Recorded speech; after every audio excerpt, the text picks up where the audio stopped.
Most online educators hit a revenue ceiling and think that the only way forward is to hustle harder, hire bigger teams, and sacrifice more of their life.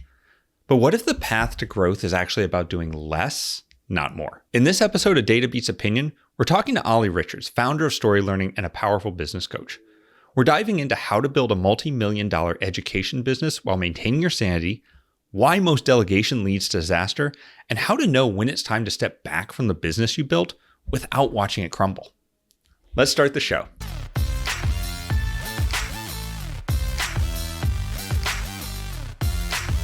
Hello, everyone. This is Keith Perhac, and welcome to another episode of Data Beats Opinion.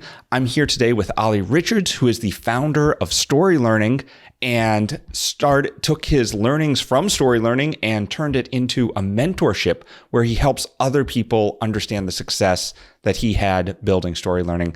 Olly, it's super great to have you. Great to be talking again, man. Nice to be here. Yeah, it was good. It was good. We talked, what was it, 2 weeks ago, I think? A couple of weeks back, And we had found out we have a lot in common, which was super fun. So yeah, I'm not sure we ever actually got around to talking about anything that we were planning we were supposed to talk yeah. about.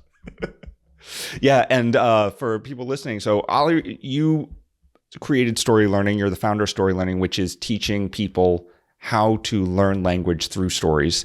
And as we were kind of talking and as I was prepping for the call, I was going through your books and I realized that one of the covers looked very familiar. And my wife, who's learning Spanish, she has one of your books, which I was very excited about as well. So fantastic. It's a nice little excellent taste, yeah. Yeah, exactly. So Olly, please tell us a little bit about StoryLearning, how you got started, where this all came from. Yeah, absolutely. So, I've had a series of 7-year careers. So I started life as a jazz musician. I played music all my life as a kid. Got really into jazz and blues aged around 16. Decided that I wanted to be a jazz musician with my life. So I went to a music college in London. I studied jazz. I was a professional jazz musician for 7 years or so in my 20s. And then I kind of fell out of love with the music lifestyle and decided to take my life off in a completely different direction. And so I decided to fulfill a lifelong dream of traveling the world and teaching English. So I did a course to learn to teach English. And I went to live in Japan, which is where our common connection comes in. Spent 7 years teaching English and then becoming a teacher trainer, doing my master's degree in applied linguistics, all of that. But during this whole time, my real passion was learning languages. So I taught myself 8 languages, just for fun. It was just my thing. Like some people play football, I learned languages, and I obviously had some kind of, I had a natural aptitude for it, I think, and I kept going. So after I'd been teaching English for a while, I read a book called The $100 Startup by Chris Guillebeau. Who I actually met a few weeks ago for the first time, which was nice. And I told him all about this book. And this book told the story of people who were earning a living from their blogs. This was 2013, some time ago. And I read that book and I thought, man, I can do that. So that very day, I started a free WordPress blog about my experience learning languages. Then I learned about blogging, grew the business in the usual kind of blogger turned course creator type way. Ran StoryLearning, full time for 10 years or so. Then a couple of years ago, I stepped back from StoryLearning. I promoted one of our long-term team members to CEO, and then I decided to move into something different, which was taking the everything I'd learned from scaling StoryLearning to a multi-million-dollar business and helping other online education business owners who are earlier on in their journey to do the same thing. And that's what I do now. It's fascinating. There's a lot to unpack there, to be honest. Yeah, take your pick of... Well, I think one of the things so before you were teaching English in Japan, did you have any kind of education background, like teaching or like any of that kind of thing? Well, I taught music. The sort of dirty secret of most professional musicians is actually they make their money teaching music and then they play in their time. And so I did a fair amount of music teaching to kids, teaching piano to kids in schools and things like that. But other than that, no, not really. It was my first proper teaching experience was having done the CELTA program and finding myself in Japanese schools teaching English. It's interesting how well that sets you up for success with story learning and with the mentorship, because really all of this is a type of teaching. And if you are situated towards teaching, I think it becomes a lot easier. I know for myself, I did 3 years of teaching in Japan as well, where that connection comes from. And after 3 years, I couldn't do it anymore. Like I was like, I love teaching, but I can't deal with the repetition. I tend to meet a lot of creator types who got into, say, YouTube, for example, through an interest in the creator pathways and making content, being creative. They then start to think about the idea of monetizing through creating courses or training of some kind, and then they get stuck because they don't identify as being a teacher. Right. They're not a natural teaching type, and that's been interesting for me to observe, because it's made me realize how actually I do take quite naturally to teaching, and I think that's been a big help. There are two things I can identify that really made me take a step up in terms of my teaching abilities. I mean, one was when I was in Japan, one of the things I did for a few years was teaching in junior high schools through a contract with the British Council who I was teaching with. So I would do all different kinds of teaching, but one of the things I did for a couple of days a week was going into these high schools. And so I would, me standing up in front of a classroom full of 40 Japanese kids, 5 or 6 lessons back to back in a row, teaching the same thing. And that sounds like what you did. I mean, it's extremely repetitive. It's extremely hard. But if you're inclined to take a kind of pride in that work, which I was, then you can learn a hell of a lot, because classroom management, which describes how you manage a large group of people in a classroom, how you keep people interested, how you have variety, all of this, how you make learning happen. You learn, your classroom management gets very good very fast in that kind of environment. And so I learned a lot there. The second thing was when I did my master's in applied linguistics, because I had to, for the first time, learn to do things like literature reviews and learn to write an academic style and all these things. And I'd never really understood that there was that academic writing was its own discipline. So I had to learn that from scratch. And I found that learning to write really is the process of learning to think. And that's the real nugget that I think has allowed me to come up with story learning as a concept, as a unique mechanism, and then really elevate that into the brand that it became. And then likewise now with the mentorship work I do, I'm knees deep at the moment in frameworks, figuring out, okay, what are the frameworks that reliably get results for the people I'm working with? And then I'm naming it and branding it and doing all these things. So there's definitely inside me a real flair for this kind of thing. I hadn't really thought about that much before, because it just comes very naturally to me. And I agree. I think you hit on something really important, which is the idea of when you are writing or when you are teaching or when you are explaining, you're deepening your own knowledge of the subject, and because your brain's just thinking about it. And when questions come in, you have to, on the spot, be able to parse and understand and, okay, why is it that we say a versus the, or why is it that we do this versus that?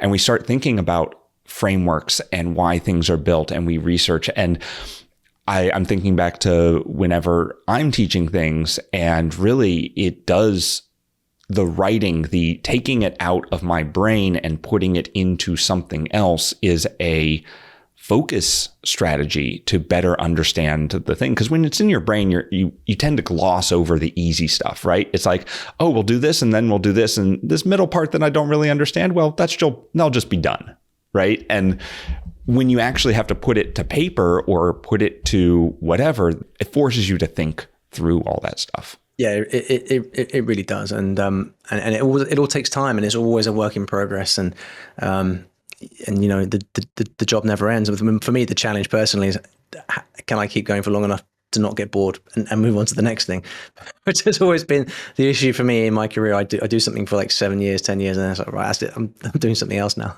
I have the exact same thing. So I also have very specific, essentially 7 to 10 year blocks of, okay, I did this for 7 years. Now it's the next thing. And it's interesting to see like how that energy wanes and how you bring it back up and what the next thing is. Yeah. So that actually leads me into kind of my next question is, what was the impetus to go from StoryLearning to the mentorship? There were two main things.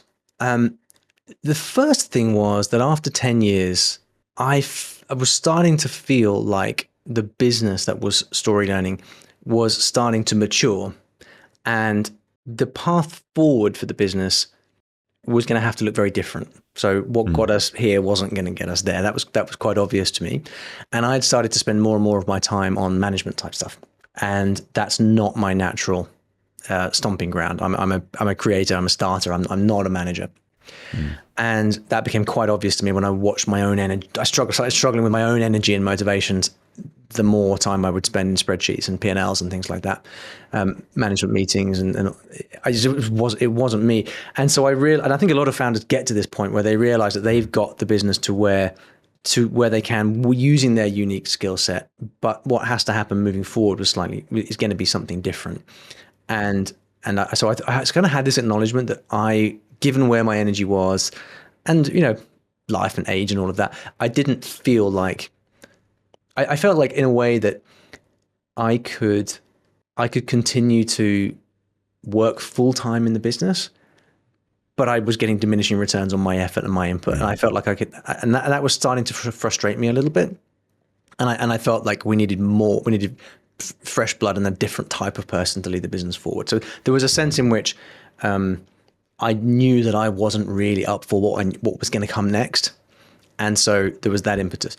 But the other thing comes back to the teaching, because I think for a teacher, the one thing you can't stop yourself doing is teaching the stuff that you've learned, right? So when I was after I'd been learning languages, I then wanted to go and teach English because I was in love with languages.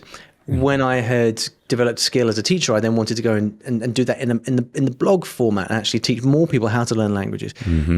After spending, you know what it's like as a business owner, no matter how much time you spend on your actual business, you tend to spend most of your time actually talking about business with other business owners.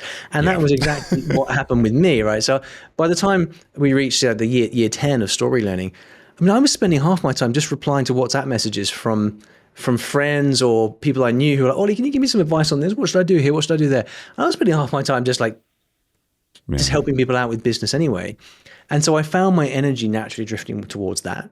And I thought to myself, well, look, I feel like, to use Cal Newport's phrase, I feel like my real career capital right now is not in the language space. I've spent 10 years I've said everything I have to say about it. Where I can really do something new and energetic and exciting is in this kind of education business space, because I know there's a lot of people trying to build businesses like mine. I know I've got unique knowledge because I've actually done the thing. I've built the business, and I know I'm naturally inclined to teach. So I'm quite good at it. So it just became an inevitability at some point. I felt like I've got this huge store of knowledge that was trapped inside my head, and it needed an outlet. So I just kind of dove straight in head first. And it's interesting because it is such a continuation of what you were doing. It's leveraging, and I see this, I think, a lot with especially SaaS founders and creator founders and stuff like that. Eventually the business like yours gets to a point where the founder is no longer really the creator or they need someone else to come in. And a lot of people bring in someone else, a CEO or someone to run the company so that they can be the creator, or they move off into mentorships because they still want to teach. They still, like you said, you have all this great knowledge and information and you want to bring this to people. But again, like you said, in the language space, you had said everything you wanted to say. And so what's next for that? I think it's incumbent on all of us to understand where our unique strengths are and the unique value that we have. I notice this a lot when you're talking about finance and investing and things like that. I was just listening to something earlier on today when someone was asking, is investing in the stock market really better than real estate? And is it better for me to put my money there than into my own business? And the answer can be, well, they can all be the best investments. Yeah. But dollar on dollar, you can probably get more money back from real estate investing than you can from the stock market. But only if you know what you're doing and you've got the kind of temperament of someone who is going to actually put real time and research and effort into the real estate in order to extract the cash. Because if you're not that kind of person, you're going to be much better off just putting everything into an index fund, completely hands off. So that's probably, so there's a personality question there, which is the X factor. And then with all of that said, however much money you can make in the stock market, you're probably going to be able to make 10 times more by reinvesting it into your own business or even starting a new business, because that's where your unique skills lie. And I think it's exactly the same in the operational side of things. If you are, so many people that I know, I'm sure it's the same with you as well, are starters, like scrappy. They can start anything. You could start 100 businesses this year if you had the time. But as soon as you start to spend your day waking up to spreadsheets and team meetings, like, it just sucks the life out of you. And so, understanding that about yourself, I think is a real superpower. And I see this a lot with the kind of businesses I interact with now. They're all educators, so they're all not business first people, and they've all ended up here because they've got some kind of expertise. Whether they are like music producers or relocation experts or whatever, they've got some kind of expertise. They've figured out how to monetize it online. They're doing a great job, but they're not business first. And so the real thing for them to contend with is, like, what is my lifeblood? What is this energy that I have that drives me? And how do I make sure I hang on to that as I continue to grow the business? I had a friend who recently changed jobs, and he was lamenting that even he's an employee, so he's not a founder or creator, but he was saying that he's at a point in his career where he is no longer doing work. He is helping other people do work through strategy and calls. But he said 6 hours of his day is him on calls with the team doing strategy, and he's never has that hands-on keyboard. And he was lamenting how frustrating that is, because that's not what he originally came in for. Yeah, absolutely. Yeah, and it's important to know that, because I just, you see people working in the very high powered careers, and you think, man, you really still want to be doing that now after all these years? And I mean, some people do, and those are the people who go on to thrive. I don't think you can be like CEO of a Fortune 500 company or a politician at a high level, without having some kind of hell bent sort of like drive to do that, because it would just destroy most people. I have realized, though, that whatever job you hate within your own business, there is someone who loves that job. So my head of operations loves spreadsheets. She loves putting all that data together. She loves organizing it, like talking with multiple people about project management, what they're supposed to be doing, following up. That's like my hate zone, right? But she loves it. And that's great. Absolutely. Yep. And that applies in so many different areas. Like sales is another one. And lots of people don't like marketing. Yeah, you're exactly right. When people are coming into the mentorship, where are they in that journey? Like, is it people that are looking to grow the business that they have? Are they people that are looking to get out of the business in kind of the same way you did? Like, what is kind of the general desire of people who are talking to you about this? Yeah, it really depends based on revenue range. So I find that there are typically 3 different revenue ranges. I mean, I would only, with what I do, I only work with people who are already making at least 300,000 annual revenue. So they are established businesses, and up to around, say, 3 to 5 million in revenue. And at the lower level, at the site, 3 to 500, these are generally businesses who are still finding their feet. So to a large extent, there will be, you might have someone who has managed to get ads to work with a product. Maybe they've got a YouTube channel and they're selling a membership. And often it's happened quite quickly for them. And they're like, I don't know what's going on. Just what do I need to be thinking about? Because it's all getting a little bit too much. Then at the next range up from, say, 500 to 1 million in revenue, what tends to happen is people are drowning in complexity. So sometimes they have like 3 businesses in one. They're doing they've got 3 businesses that are cobbled together and they're trying to make it work. They've got a fragmented team. There's no operational level. So the founder is often managing 10 10 different people, and it's all a bit of a mess.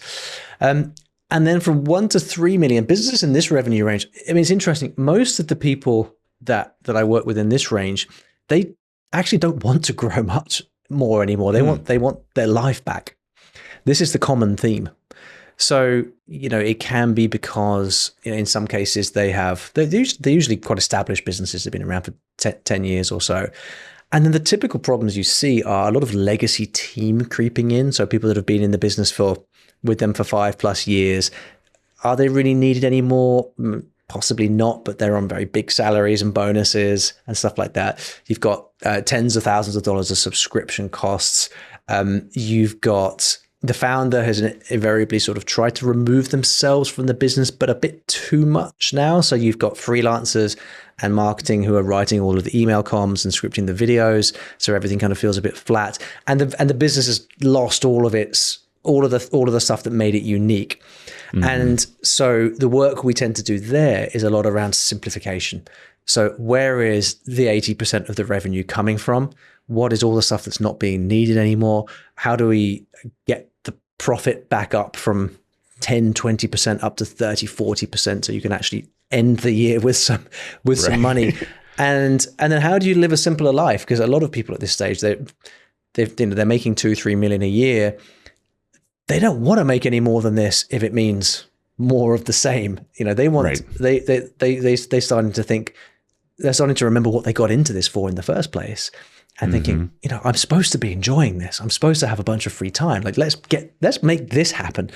So for them, it's much more appealing to have a business that's doing that same amount of revenue, but with a lot more profit on the bottom line. So that's how it tends to break down. Interesting. Yeah, I think that there's, especially when you're starting a business or when you're young, there's a lot of value to that hustle, right? It's like, okay, I'm working hard. I'm maybe not getting paid as much as I want, but I'm building that thing.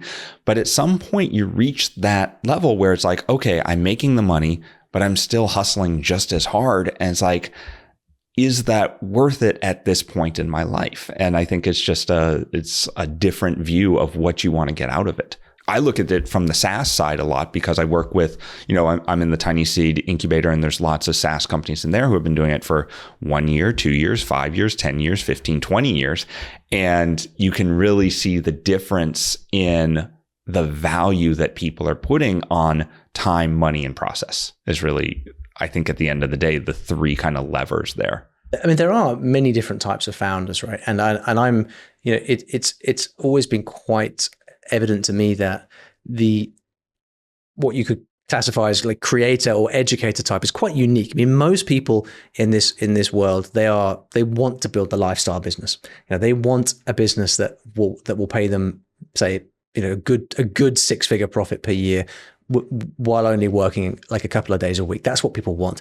It's quite different from what I imagine the SaaS I'm not in the SaaS industry, but I imagine that you have a lot more ambitious founders in that space, much more akin to to the startup world. And so you have this spectrum of what people want. And the world that I operate in is very much in the space of people who, generally speaking, just want to live a fantastic life, and they want to live their life doing something that they enjoy while keeping as much free time and flexibility as they can, and indulging their passions. So it's been interesting to see that, because it's challenging for people that want to build something like this, because everywhere you look around in at least in the internet, you're surrounded by people who are pushing hustle culture, who are pushing scale and exits and all of that. And it's so easy to feel inadequate about what you're doing. It's so easy to be made to feel, totally inconsequential by people talking about their $100 million holding companies and whatever.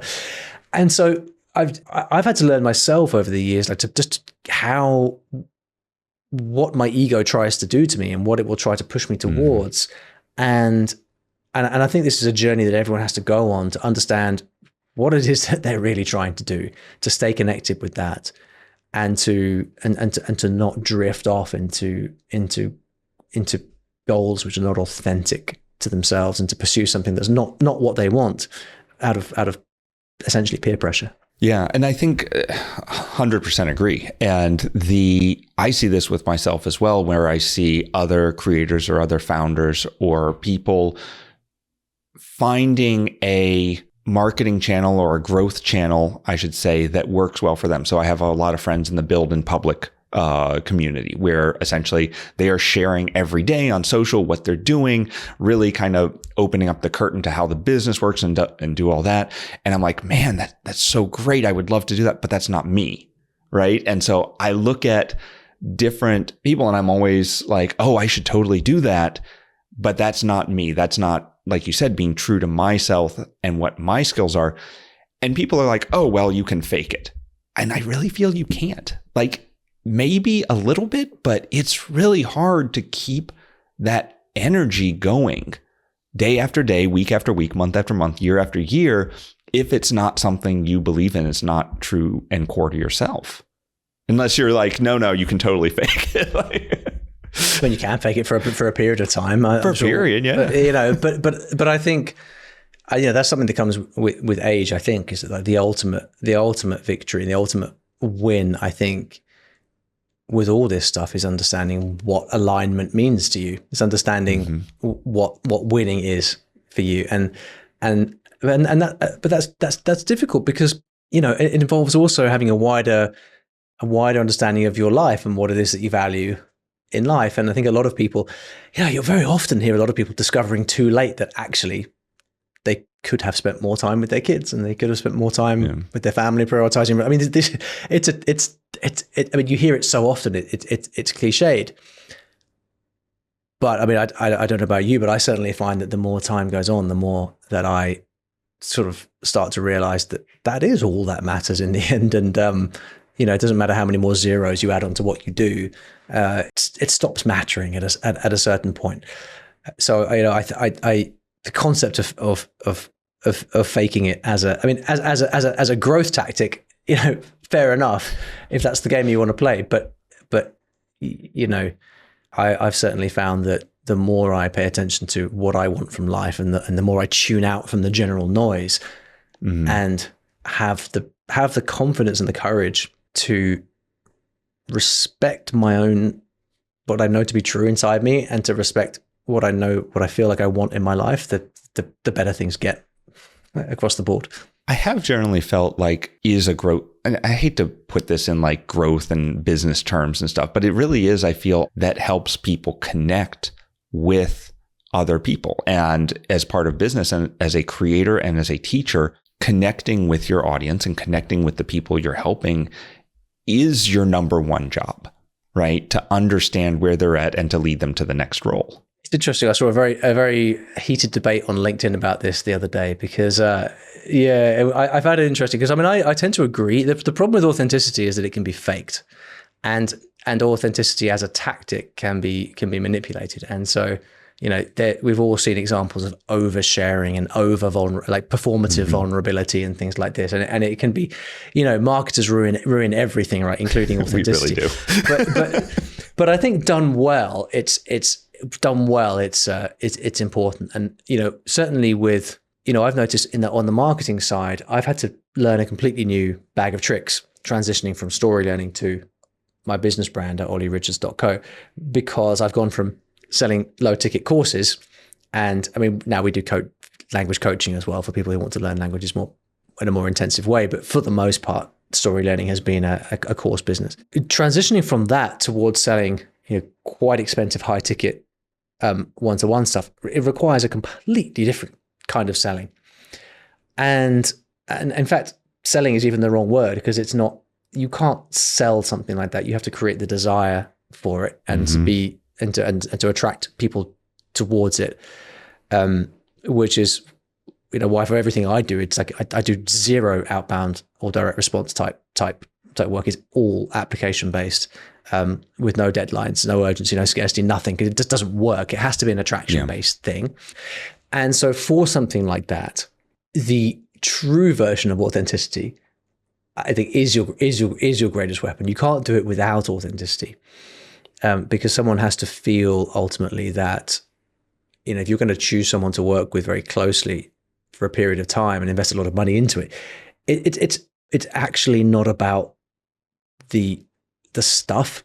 It's about the feeling, and you're selling based on emotions and intimacy rather than any sort of any hard metric of knowledge or whatever.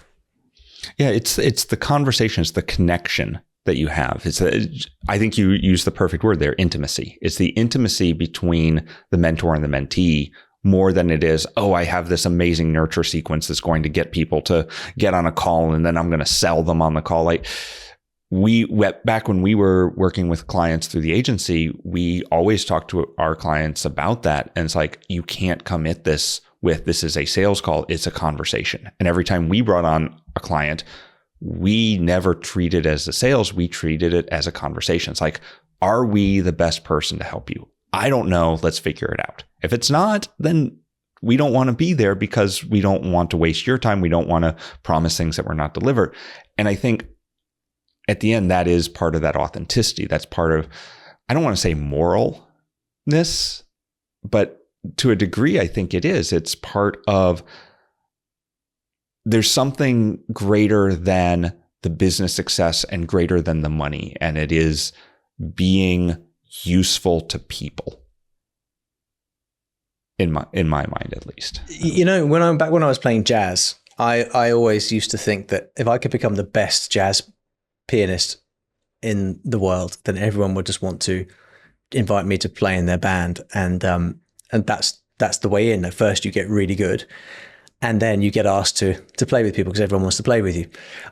I quickly realized that people actually just want to play music with their friends. And the way that you get invited into different bands and playing with different bands is you've got to be their friend. Yeah. And that can't be faked. You have to be their genuine friend, because then they will want to play with you. Why? So that they can hang out with their friends, because what jazz musicians really want to do is make great music with people that they like. And I that kind of parallel occurs to me a lot in the business space in this conversation, because people want to do business ultimately with people that they like. And that's why the majority of coaches and consultants get most of their business through networking and going to conferences and dinners and things like that, is because, that familiarity bias. If you've actually sat down with someone and broken bread with them, had that conversation, if you need help from someone who does that thing, you're not going to go on Upwork after. You're going to go to the person that you've just shared a glass of wine with. And so that intimacy is just a huge part. It's why it's so powerful. My friend Scott Oldford has a framework that he calls ROI, R being relevancy, O being omnipresence, and I being intimacy. And that intimacy is the third part. And if you take that away, you're sunk, because it's just not, you're not compelling enough for that. And so that's one of the reasons that within my businesses now, we're doing a lot more live stuff, both online and in person, because the easiest way to create that sense of intimacy, or to allow intimacy to be experienced, is through live stuff, where there's some kind of live interaction. There's the ability to have some back and forth, some Q&A, or even in the case of the live events that I run, to actually sit down together and share meals together and things like that.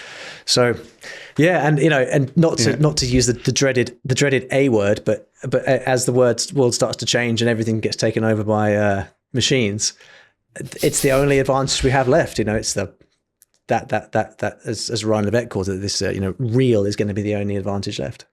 Yeah, it's interesting that you mentioned that, because I'm about 15, 20 years into, almost 20 years into my career here, and in this industry, and the people I'm working with now are the people that I met 15, 18 years ago. So my head of operations, I met working with Eben Pagan. So she was head of operations for one of his things. So, my head of strategy, I hired many, many years ago to work with Ramit Sethi and I.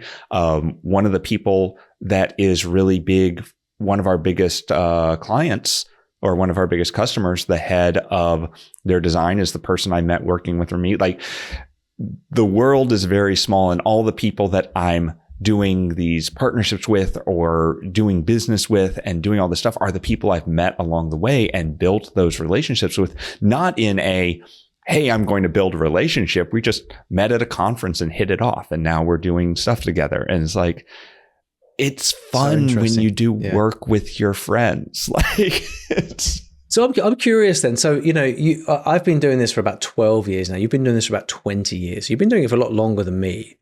What advice would you give me about the next 10 years? I think you're doing it, to be honest. I think you made the realization that, dear Lord, I wish I had made earlier, which was that you got to the point with StoryLearning where you were not feeling fulfilled.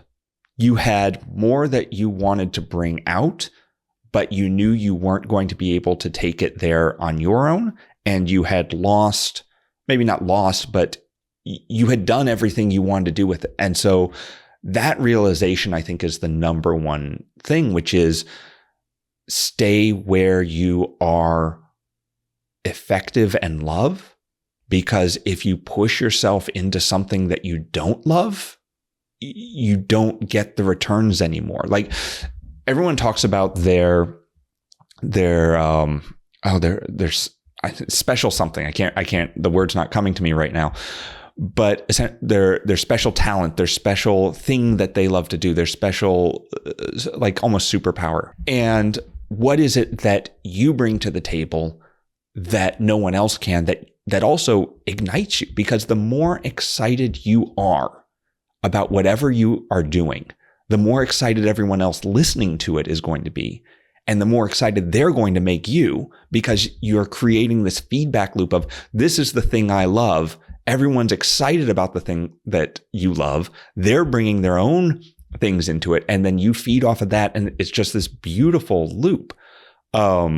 It was honestly me realizing that, bring on Denise and other people like that there are people who love the things that I hate. And that is a really important realization. I have people on my team who love talking to the customers. Man, that's like my special hell. Like I love talking to people in a strategic level, but the day-to-day of like answering support emails is not my thing. Getting on calls, like working through big problems, that's exciting. That's for me, that energy loop of solve a problem, person is happy, brings a new problem, has a new idea, brings that I get to solve a new problem. So that's I don't know if that's advice or good advice or just me. No, ranting, but it's good to hear. It's good to hear because, I did some work last year with a life coach here in the UK who is absolutely fantastic. I mean, it's been quite transformational for me. I've never taken life coaching before, but we did a bunch of work together, a lot of which focused around personal values. And I'd done all the values exercises before, and they've never landed with me until this work that I did with this guy. Simon was his name. And he took me through this exercise of landing on my personal values. And it really landed for the first time. And I was able to really deeply understand by doing timeline exercises and things like that, events in my life which have deeply impacted me and that I cherish and that I would do anyway, whether I was getting paid for it or not. Right. And since understanding these, it's just brought into sharp focus how I might spend my time within my business to allow these to shine and to stop doing all of the other things. And it was really a result of having done that deep values work that I saw for the first time how my own personal values and business values can be meshed. And I don't think they have to be necessarily in it. I don't think the founder's values necessarily have to be reflected in the business.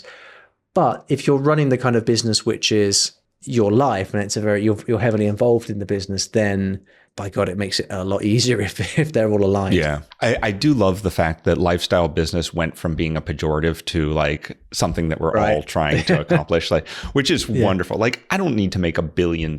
I want to have a great life doing a business that I enjoy. I do have one question. I know I feel this a lot.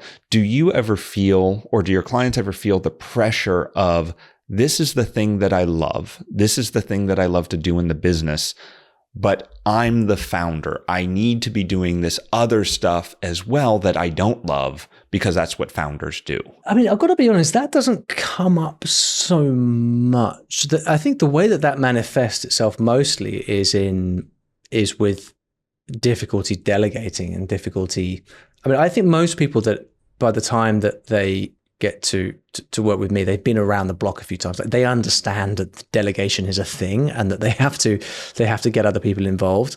Where it breaks down, I think, is just this skill, because it is a skill in doing this, and it is you really have to force yourself outside your comfort zone to stop doing things that you're used to doing, to extract your fingers from all the various pies that they're in. So it's more of I think people are aware they need to do it, but they often lack the skills to do it effectively. And that's for that reason, it tends to be something that we talk about, quite a lot. But it is always a kind of chicken and egg thing, right? Because it is easy to, like, when you've been around the block, you know the importance of delegation. That's why I have an executive assistant. That's why I have ops directors in all of my businesses, is because I know that I need the ability to have an idea about something that needs to happen and for it to be then handed to someone else rather than to take up residence in my brain and just sit there wreaking havoc for months on end. But there's a revenue piece to that as well. Like, you can't, if you're making, $200,000-300,000 a year, say, in your business, top line, you don't necessarily have a lot of profit left over to start to bring on multiple people to delegate to. And yes, you can have lower cost VAs and all of that, but there is a chicken and egg thing, right? And I think it is possible to kind of bend people over a barrel a little bit and berate them with, you have to be delegating, you have to. It's like, yeah, you do, but you've also got to make sure that there's a business case for that, and you've got to be able to, it's a pet peeve of mine is to say, you should stop doing the $10 an hour work so you can do the $1,000 an hour work. It's like, yes, that is theoretically true, but, but as long as you know what the $1,000 an hour work is, and that's where it breaks down, because people don't, and so there is, I think there's a blend, a mix, and a balance to be had there between creating the revenue first and proving to yourself that you have the ability with your sweat equity to create extra revenue. And then once you've demonstrated that to yourself, right, now use that to bring someone on and then keep the cycle going. So yeah, it's a very long way around that question. It's great, because it really is, I think, the core. I mean, all founders, creators, your biggest struggle is your own mental space. I really feel like the biggest fight that I have every single day is, what am I working on? Where am I going? Where am I taking the business? What is my interest level, my energy level? Like, keeping that going is always the strongest thing. And then doubt as well, where you're talking about delegating. It's like, yeah, I know I need to delegate, but do we have the budget for that? Is that what we need to do? It's like, what makes me more productive? And then going into I should just do it myself. I call it Thanos mode, right? Because there's that Thanos comes in and he says, well, I'll just do it myself. And it's a horrible mode to be in, but sometimes you have to be there. And it's like, it's this just constant juggle and frustrating mental space, because that's where the business is. It's all right here. Yeah. There's that wonderful book. Is it by Keith Cunningham, thinking slow thinking or something like that? I know what you know what I'm talking about, right? Yeah. And it's such an interesting book because it's completely unique. And the idea is that his whole thesis is that we never spend enough time actually in thought, and we're always in doing mode. And I know exactly what you mean. I have all these ideas, strategic ideas all the time, but I'm quite bad at creating the time for myself to actually carve out, say, in the morning and actually do proper strategic thinking and planning. It's so hard. That's why I have coaches and mentors myself, right, to force myself to do this. But his whole shtick in his book is that he creates time every day. I'm going to butcher this a little bit, but he essentially creates time every day when he sits down in a chair holding nothing at all and just thinks. And he has certain thinking edicts. So today I'm going to spend 40 minutes just sat here thinking about this one thing. And it's interesting because it's just an incredibly unique book conceptually, but it is the point, like around every, you can almost forget everything else. If you do this thing properly, it is going to work and it is going to be the thing that you need. So yeah. It's fascinating to me how something simple, because I feel the exact same way. As something as simple as having time and being quote unquote bored, right? Because that's essentially what you're doing. You're manufacturing boredom. And whenever my wife loves camping, and whenever we go out camping, usually it's a place with no cell service. And at some point, the kids are off playing, doing whatever. I'm sitting there by myself in a chair looking at the fire, and it's like I have nothing to do. I can't look at my phone. I can't be distracted. And that's when everything just comes in. And it's like, oh, I want to do this. And oh, what if we did this? And with the business, we could have this. And oh, wouldn't it be fun to do this? And I saw this video over here. We could do something like that. And like all this stuff comes in as soon as, and it doesn't take long. Like I'm sitting there for 10 minutes, 15 minutes, and suddenly it doesn't take long for the thought to come in. And I hesitate to say boredom, but once you stop being distracted by all that doing, all that stuff we have coming in every single minute of every single day, it's amazing how quick the ideas just start flowing in. Absolutely. So my version of that is walking. So where I live in the UK, I'm lucky enough to live in one of the most beautiful kind of hilly, leafy, green parts of the UK, and there's walks everywhere. And I do a lot of walking, and the stuff that comes to you is unbelievable. The amount of the breadth and scope of the thoughts that you have over the course of a 1, 2, 3 hour walk are just incredible. And that's why I think walking is the greatest thing since sliced bread. We should all do more of it. So when you do your walking, just as like a point, when you do your walking, you're not taking a podcast, you're not taking music, nothing. It's just you and the walk, right? The truth is I have different modes of walking. So there are times where if I'm just tired and I just want to get some exercise, and I might listen to a podcast or an audio book. For the most part, I don't.